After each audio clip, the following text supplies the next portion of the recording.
ತುಲಾರಾಶಿಯವರೇ ನಮಸ್ಕಾರ. ನೀವಿಲ್ಲಿಗೆ ಬಂದಿರೋದು ಆಕಸ್ಮಿಕವಾಗಿ ಅಲ್ಲ. ಇದು ಒಂದು ದೈವಿಕ ಸಂಕೇತ ಅಂತಾನೆ ಹೇಳಬಹುದು. ಯಾಕಂದ್ರೆ ನಿಮ್ಮ ಆತ್ಮ ತನ್ನ ಕಳೆದುಹೋದ ಸಮತೋಲನವನ್ನ ಮತ್ತೆ ಹುಡುಕ್ತಿದೆ. ಬನ್ನಿ, ಈ ಪ್ರಯಾಣದಲ್ಲಿ ಮುಂದೆ ಏನಿದೆ ಅಂತ ಒಟ್ಟಿಗೆ ನೋಡೋಣ. ನೋಡಿ, ಇದು ಕೇವಲ ಒಂದು ಮಾತು ಅಷ್ಟೇ ಅಲ್ಲ. ಇದು ವಿಧಿ ನಿಮ್ಮ ಹೃದಯದ ಬಾಗಿಲನ್ನ ತಟ್ಟುತ್ತಿರೋ ಕ್ಷಣ. ಹಾಗಾಗಿ ಮನಸ್ಸನ್ನ ಶಾಂತವಾಗಿ ಇಟ್ಕೊಳ್ಳಿ, ಹೃದಯವನ್ನ ತೆರೆದಿಡಿ. ಯಾಕಂದ್ರೆ ಈ ಸಂದೇಶ ನಿಮಗಾಗಿಯೇ ಕಾಯ್ತಿದೆ. ತುಲಾರಾಶಿಯವರ ಮೂಲ ಸ್ವಭಾವವೇ ಸಮತೋಲನ ಅಲ್ವಾ? ಆದ್ರೆ ಅದೇ ಸಮತೋಲನ ಕಾಪಾಡ್ಕೊಳ್ಳೋ ಗುಣ ಇತ್ತೀಚೆಗೆ ನಿಮಗೆ ಒಂದು ದೊಡ್ಡ ಭಾರ ಆಡ್ಬಿಟ್ಟಿದೆ. ನಿಮ್ಮ ಶಾಂತ ಮುಖದ ಹಿಂದೆ ನಡೀತಿರೋ ಹೋರಾಟ ಇದೆಯಲ್ಲ, ಅದನ್ನ ಅರ್ಥ ಮಾಡ್ಕೊಳ್ಳೋ ಸಮಯ ಇದು. ಎಲ್ಲರನ್ನೂ ಖುಷಿಯಾಗಿಡೋಕೆ, ಎಲ್ಲರಿಗೂ ಸರಿಹೊಂದುವ ಹಾಗೆ ಬದುಕೋಕೆ ಪ್ರಯತ್ನಪಟ್ಟು ನಿಮ್ಮನ್ನೇ ನೀವು ಮರೆತುಬಿಟ್ಟಿದ್ದೀರಿ. ನಿಮ್ಮ ಒಂದು ಮಾತಿನಿಂದ ಯಾರಿಗೂ ನೋವಾಗಬಾರ್ದು ಅಂತ ಯೋಚನೆ ಮಾಡ್ತಾ ನಿಮ್ಮ ಸ್ವಂತ ಇಷ್ಟಾಕಷ್ಟಗಳನ್ನೇ ಪಕ್ಕಕ್ಕಿಟ್ಟಿದ್ದೀರಿ. ಈ ಒಂದು ಬ್ಯಾಲೆನ್ಸ್ ಹುಡುಕಾಟದಲ್ಲಿ ನಿಮ್ಮತನವೇ ಎಲ್ಲೋ ಕಳೆದು ಹೋಗಿದ್ಯಾ ಅಂತ ಅನ್ಸ್ಬಿಟ್ಟಿದೆ.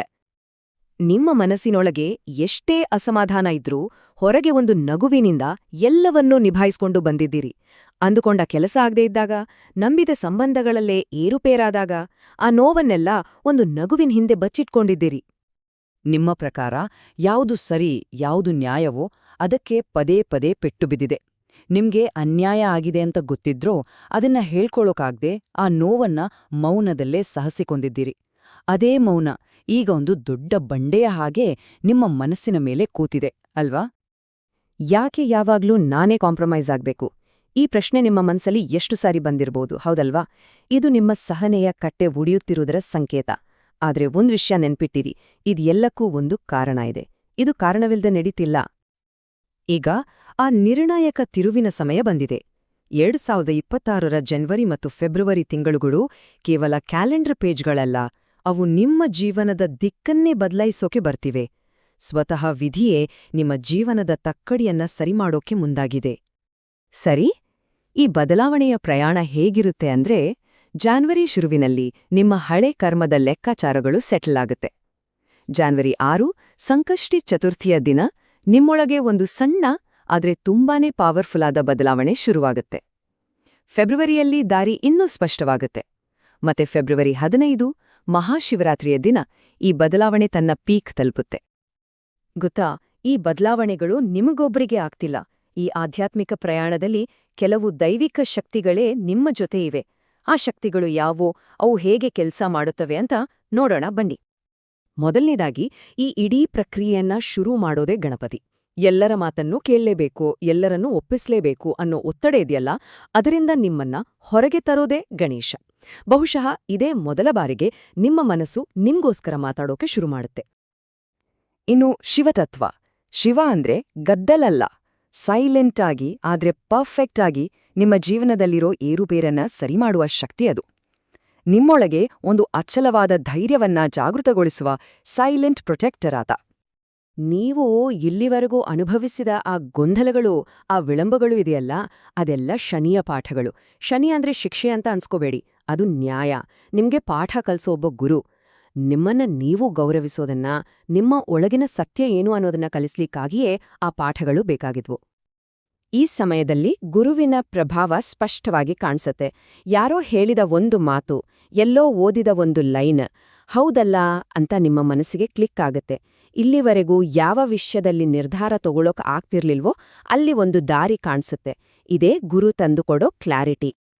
ಇಷ್ಟೇ ಅಲ್ಲ, ರಾಹುಕೇತುಗಳು ನಿಮ್ಮೊಳಗೆ ಅಡಗಿರೋ ಭಯಗಳನ್ನ ಹೊರಹಾಕಿ ನಿಮ್ಮನ್ನ ಶುದ್ಧ ಮಾಡಿದ್ರೆ, ಸೂರ್ಯ ನಿಮ್ಮ ಸ್ವಾಭಿಮಾನವನ್ನ ರೀಚೆಕ್ ಮಾಡ್ಕೊಳ್ಳಕ್ಕೆ ಪ್ರೇರೇಪಿಸ್ತಾನೆ. ಹಾಗೆ ಚಂದ್ರ ನಿಮ್ಮ ಇಮೋಷನ್ಸ್ ಅನ್ನು ಬ್ಯಾಲೆನ್ಸ್ ಮಾಡೋಕೆ ಸಹಾಯ ಮಾಡ್ತಾನೆ. ಇದು ಒಂದು ರೀತಿ ಕಂಪ್ಲೀಟ್ ಕ್ಲೆನ್ಸಿಂಗ್ ಪ್ರಾಸೆಸ್. ಸರಿ, ಇಷ್ಟೆಲ್ಲ ಆಂತರಿಕ ಬದಲಾವಣೆಗಳಾಯ್ತು. ಹಾಗಿದ್ರೆ ಪ್ರಾಕ್ಟಿಕಲ್ ಆಗಿ ಲೈಫ್ನಲ್ಲಿ ಏನಾಗತ್ತೆ?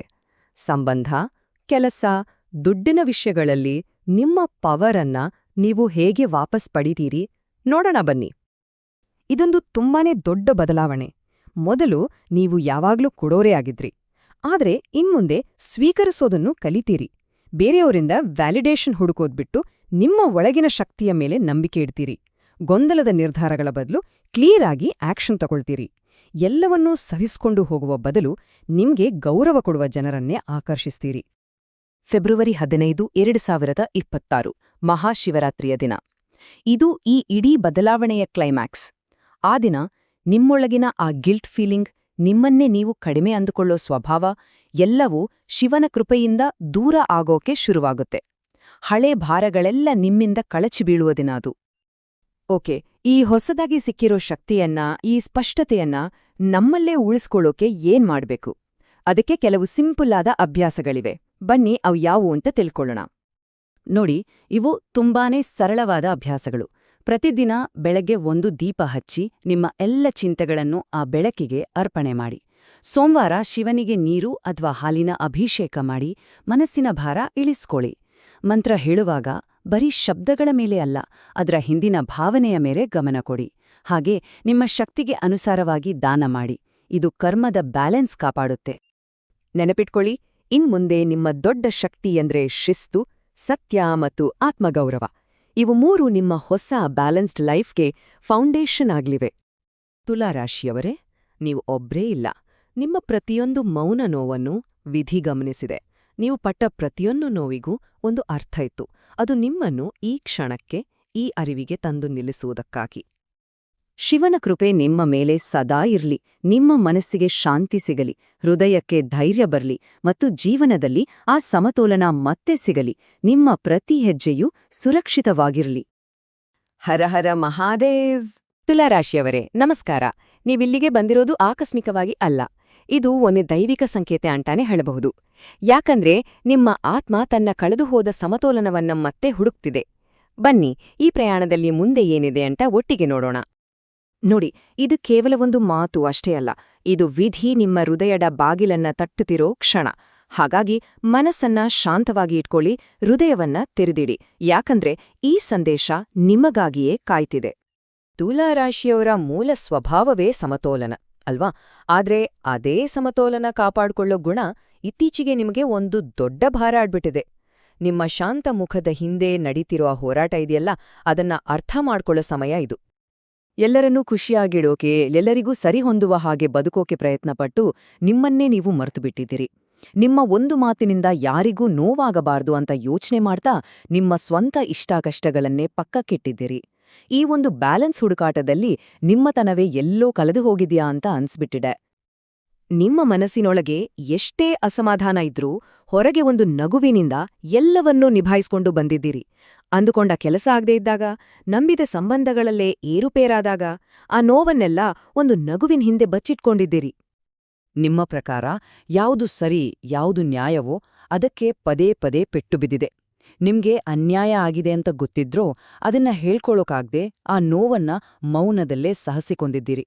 ಅದೇ ಮೌನ ಈಗ ಒಂದು ದೊಡ್ಡ ಬಂಡೆಯ ಹಾಗೆ ನಿಮ್ಮ ಮನಸ್ಸಿನ ಮೇಲೆ ಕೂತಿದೆ ಅಲ್ವಾ? ಯಾಕೆ ಯಾವಾಗ್ಲೂ ನಾನೇ ಕಾಂಪ್ರಮೈಸ್ ಆಗ್ಬೇಕು? ಈ ಪ್ರಶ್ನೆ ನಿಮ್ಮ ಮನಸ್ಸಲ್ಲಿ ಎಷ್ಟು ಸಾರಿ ಬಂದಿರ್ಬೋದು, ಹೌದಲ್ವಾ? ಇದು ನಿಮ್ಮ ಸಹನೆಯ ಕಟ್ಟೆ ಒಡೆಯುತ್ತಿರುವುದರ ಸಂಕೇತ. ಆದ್ರೆ ಒಂದ್ ವಿಷಯ ನೆನ್ಪಿಟ್ಟಿರಿ, ಇದೆಲ್ಲಕ್ಕೂ ಒಂದು ಕಾರಣ ಇದೆ. ಇದು ಕಾರಣವಿಲ್ಲದೆ ನಡೀತಿಲ್ಲ. ಈಗ ಆ ನಿರ್ಣಾಯಕ ತಿರುವಿನ ಸಮಯ ಬಂದಿದೆ.